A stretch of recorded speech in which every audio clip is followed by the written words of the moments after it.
ইতিহাস রচনা হয়েছিল, এই ইতিহাস এই বর্তমান সরকার ভুলিয়ে দিতে চাচ্ছে। বাংলাদেশের জনগণ এই বাংলাদেশের ইতিহাসের অন্যতম একটি অংশকে কেউ ভুলিয়ে দিতে পারবে না ইনশাআল্লাহ। আমাদের ছাত্র জনতা যাদের নেতৃত্বে ঐতিহাসিকভাবে বিপ্লব সংগঠিত করে একটি বিদায় করেছিল, নতুন করে যদি কেউ এরকম প্রতিষ্ঠান করতে চান তাদেরকে আমরা বলবো আপনারা সেই 24-এর বাংলাদেশ আর 26-এর বাংলাদেশ এক নয়। ছাত্র জনতা 24-এ 1400-র উপরে জীবন দিয়ে এই বিপ্লব সংগঠিত করেছিল। আপনারা জানেন এর মধ্যে 150 জন শিশু ছিল। কি ধরনের পৈশাচিক হত্যাকাণ্ড সংগঠিত করে তারা ক্ষমতার মস্তরে টিকে থাকবার জন্য চেষ্টা করেছিল, কিন্তু তাদের পক্ষে ক্ষমতায় থাকা সম্ভব হয় নাই। সেই ছাত্র জনতা এখনো তারা আছে। আমরা মনে করি বর্তমান এই সরকারের এই 24-এর আন্দোলন থেকে শিক্ষা গ্রহণ করে দেশের জন্য, দেশের জনগণের জন্য তাদের সরকার পরিচালনা করা উচিত। আপনারা যদি এখানে ভুল করেন তাহলে কিন্তু আপনাদের পরিণতি কি হবে আমরা জানি না, আল্লাহই ভালো জানেন। সুতরাং আপনারা জনগণের প্রতি কোন অন্যায় অবিচার জানাবেন না। আমরা দেখতে পাচ্ছি আওয়ামী লীগ আমলে যারাই তাদের বিরুদ্ধে কথা বলতেন, সত্য কথা বলতেন, তাদেরকেই তারা হত্যা করত, আইনে নিয়ে তারা নির্যাতন করত।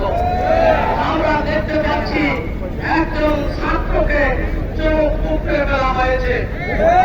প্রধানমন্ত্রী তারেক রহমানকে বলতে চাই, আপনি কি আবার সেই ফ্যাসিস্টের পুনরাবৃত্তি আবার আপনারা সংগঠিত করতে চান?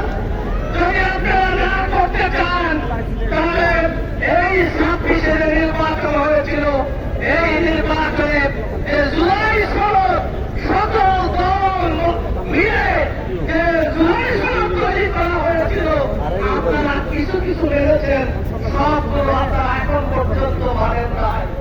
আপনাদেরকে বলবো, আপনি নিজে বলছেন যে এই জুলাই সনদ অক্ষরে অক্ষরে পালন করা হবে, কিন্তু অক্ষরে অক্ষরে পালন করছেন তার কোন নমুনা এদেশের জনগণ লক্ষ্য করছে না।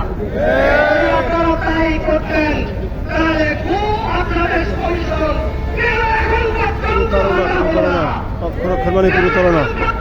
সুপ্রিম কোর্ট প্রতারণার আশ্রয় নিয়েছে বিএনপি। বিচারপতি নিয়োগে যে আপনাদের দেওয়া হয়েছিল কেন সেটা মানা হচ্ছে না? দুর্নীতি দমন কমিশন আপনাদের কেন মানা হচ্ছে না? অক্ষরে অক্ষরে মানে অক্ষরে অক্ষরে প্রতারণা করবে তারা, প্রতারণা করার ক্ষমতা আছে এবং প্রতারণা করবে। জুলাই সনের সাথে তারা প্রতারণা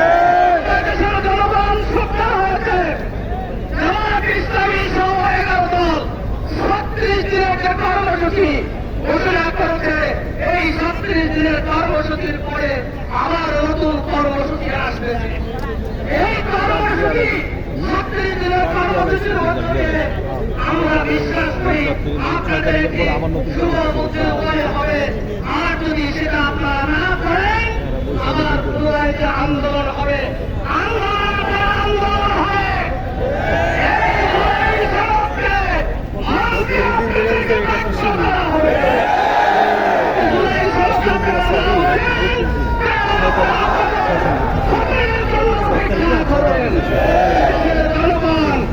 এই দেশে কোন অন্যায়কারী শাসককে ক্ষমা করে নাই, আপনি তো দেশের জনগণ ক্ষমা করবে। আপনাদের সাথে আমাদের একসাথে আন্দোলন করেছি, একসাথে আমরা ওই ফ্যাসিজমকে বিদায় করেছি। আপনারাই যদি আবার সেই ফ্যাসিস্ট কায়েমের জন্য চেষ্টা করেন, তাহলে জাতির জন্য এটা হবে বড়ই দুঃখজনক। সুতরাং জাতিকে আপনারা ভোগান্তির মধ্যে ফেলবেন না, জনগণকে আপনারা ভোগান্তির মধ্যে ফেলবেন না, রাষ্ট্রকে আপনারা ঝুঁকির মধ্যে ফেলবেন না। সুতরাং আপনারা এই জুলাই 36 দিনের বিভিন্ন কর্মসূচির মধ্য দিয়ে বিরোধী দল সেই দাবি দাবাগুলো করে আসছে, এগুলো আপনারা মেনে নিন এবং দেশকে শান্ত রাখুন, রাজনৈতিক স্থিতিশীলতা আপনারা বজায় রাখুন, শান্তিভাবে আপনারা দেশ পরিচালনা করুন। যদি আপনারা যেভাবেই হোক ক্ষমতায় গিয়েছেন, এদেশের জনগণ জানে আপনারা কিভাবে ক্ষমতায় গিয়েছেন। এদেশের জনগণ নির্বাচিত করেছিল, বর্তমান তৎকালীন ইন্টারিয়াম গভর্নমেন্টের মাধ্যমে ষড়যন্ত্র করে এই ফলাফল ছিনতাই করে আপনারা ক্ষমতায় এসেছেন। বিরোধী দলের নেতা ডাক্তার শফিক রহমান জাতির কাছে বলেছিলেন যে জাতি জনগণ আমাদেরকে ভোট দিয়েছিল, সেই ফলাফলকে তারা ছিনতাই করে সরকারে এসেছে।